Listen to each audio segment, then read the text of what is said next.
হায়দ্রাবাদ থেকে কলকাতা ফিরে যাওয়ার আগের দিন রাতে বোন আমাকে টানতে টানতে নিয়ে গেল আমার বাড়ির কাছের এই কারাচি বেকারি স্টোরটায়।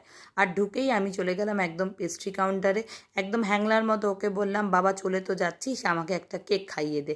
আর ও কিন্তু একদম বারণ করেনি, এক কথায় বললো তোর কোনটা পছন্দ খা। একটুও দেরি না করে ঝপ করে একটা ম্যাঙ্গো পেস্ট্রি নিয়ে নিলাম। আর তারপর চলে গেলাম ওদের ওই বসার জায়গাটায়, একটা ছোট্ট কোজি জায়গা, খুব সুন্দর মিষ্টি ডেকোরেট করা। আর সেখানেই বসে আমি একটুখানি ম্যাঙ্গো পেস্ট্রি খেয়ে নিলাম। ও অন্যদিকে বসে বোর হচ্ছিল, তাই বললাম দে ক্যামেরাটা আমার হাতে দে, তোকে একটু ভিডিওতে নিয়ে নিই। কিন্তু ও একদমই ভিডিওতে আসতে নারাজ, ঢেকে দিল মুখ। তারপর আমরা চলে গেলাম একটুখানি কেক শপিং করতে। ও বাড়ির জন্য কিছু কেক কুকিজ নিল, আর আমার আর কোকোর জন্য আর জয়ের জন্য বেশ কয়েকটা কেক আর কুকিজ কিনে আমাকে একদম হ্যাপি হ্যাপি করে দিল। সারাদিন নীলষষ্ঠী ছিল বলে না খেয়ে থাকলেও সন্ধ্যাবেলা এই এগলেস ম্যাঙ্গো পেস্ট্রি খেয়ে আমি একদম সুপার হ্যাপি হয়ে গেছিলাম।